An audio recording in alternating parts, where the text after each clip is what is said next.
Eu vou chamar a reportagem agora e, na sequência, a gente volta, então, para trazer as atualizações do que acontece nesse momento lá na minha querida Pará de Minas. Que tristeza estar aqui falando de algo tão grave que aconteceu na minha cidade, né? Reportagem na tela. Ítalo Jefferson da Silva, de 43 anos, confessou ter matado a universitária Vanessa Lara de Oliveira, de 23 anos. O criminoso alegou ter agido em legítima defesa e negou ter cometido crime sexual. Ele alega que teria usado drogas junto com a vítima, com a Vanessa, e que após consumir maconha e crack, ela teria perdido a razão, se enlouquecido e partido para agressão em relação a ele. E ele, para se defender, ele esganou e levou ela à morte, até num exercício de legítima defesa. Ele nega o estupro? Ele nega que tenha cometido qualquer ato sexual em relação a ele. As marcas de arranhões que ele tem no corpo não condizem com a versão dele. Exatamente, né? Então, assim, ele apresenta algumas lesões, mas lesões principalmente na região das pernas. O local onde a vítima foi encontrada é um local que tem muito mato no local, um meio-fio onde corre água, né? Então, assim, de concretado. Então, ali a vítima, até mesmo para se defender, pode ter entrado em luta corporal com ele, né? A perícia constatou marcas no corpo dessa jovem que podem dar indícios de que ela foi violentada assim sexualmente? Sim, ainda não há uma conclusão definitiva, somente após a análise dos laudos, com os laudos periciais. Mas o perito, eu estive no local do crime, né?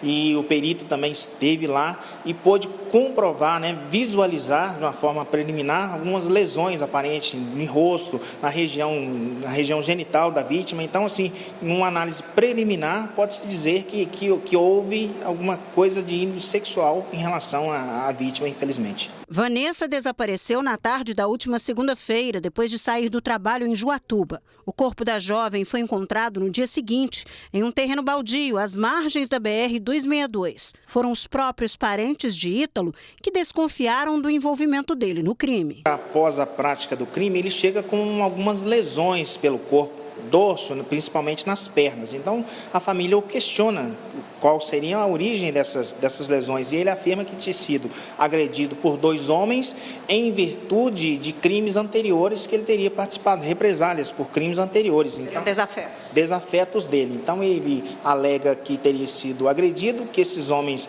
queriam matá-lo e que ele precisava até de um dinheiro para poder fugir e evitar até a família ser vítima também desses supostos agressores. Então, ele pega um dinheiro com a família e a partir daí vai para Belo Horizonte, sabendo do que tinha feito, mas a família não tinha conhecimento do fato, que isso foi na segunda, o corpo só foi encontrado na terça, e a partir do momento que o corpo foi encontrado, a própria família questionou, né, levantando dúvidas, né, em uma possível participação dele, entraram em contato com ele por telefone, e ele já tinha confirmado com a família que tinha matado a Vanessa dentro desse contexto. Eles eram contra tudo que ele tinha praticado desde que era adolescente. Existe também esse aspecto, né? É uma pessoa que, voltada para a criminalidade, 23 anos ele passou preso e além desses fatos que ele foi preso e investigado, julgado e condenado, existem até outros fatos pelos quais ele não pagou, ele não foi processado por esses fatos. A família não coaduna com as ações dele. Então, até mesmo para se ver livre dele, uma pessoa, né, que não tem nem muito convívio com a família, ter passado tanto tempo assim, né, preso, eles acharam por bem, né, fornecer esse dinheiro para que ele fosse embora e desse paz e tranquilidade para a vida familiar. E aí, quando surge o corpo da Vanessa, ele é encontrado, eles desconfiaram na hora, né? Exatamente. O corpo foi encontrado a aproximadamente 300 metros da casa dele, então era muito próximo, e eles já tendo conhecimento desse passado criminoso dele, a família trouxe essa informação para nós. Ítalo foi preso em Carmo do Cajuru, no centro-oeste do estado. O homem estava escondido entre 2 composições de um trem que ele acessou em Betim, na Grande BH. O Ítalo, ele tem entradas no sistema prisional mineiro desde 2003. Ele tem 4 condenações. Destas 4, 3 são de crimes sexuais. Em 2004, 2006 e 2008. A cada 2 anos, esse homem foi condenado por estupro. Dessas 3 condenações de estupro, 2 delas são combinadas com o 157, o 213, que é o artigo do Código Penal de estupro, combinado com 157, que é o assalto, segundo o Código Penal. Então, dessas 3 condenações, 2 ele atacava as mulheres e levava algo delas. A terceira condenação foi somente estupro.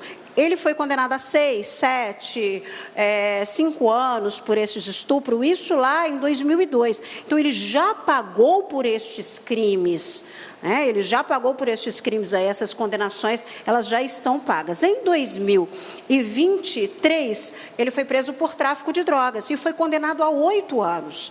No final do ano passado, a defesa a Defensoria Pública, né, entrou com um pedido de habeas corpus para ele.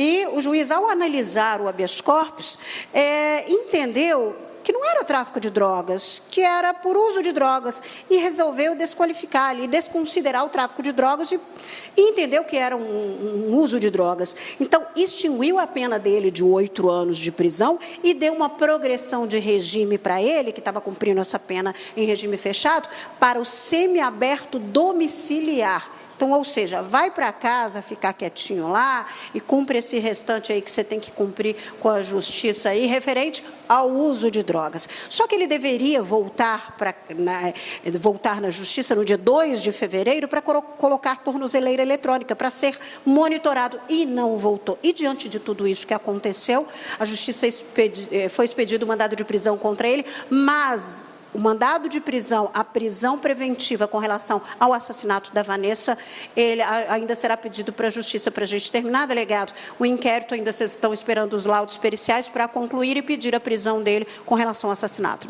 Exatamente, já temos todos os elementos em relação à materialidade e também à autoria do crime, e agora nós aguardamos só a confecção desses laudos dentro do prazo legal, um prazo máximo de 30 dias, mas nós já estamos em contato, né, tanto com criminalística quanto o IML, para adiantar esses laudos, para que nós possamos concluir o inquérito, representando pela prisão preventiva e fazendo assim a nossa parte e aguardando que no final do processo, devido processo legal, ele seja devidamente condenado e pague pelo crime que ele cometeu. Indiciado por feminicídio. Indiciado por feminicídio e também, dependendo do laudo, no crime sexual, né, estupro, 213. Ao conceder esse homem a progressão de regime, não foi levado em consideração o histórico criminal desse. Histórico esse que era sabido por toda a cidade que este homem era um predador sexual, um abusador, desde que era adolescente, e permaneceu solto até que matou a Vanessa.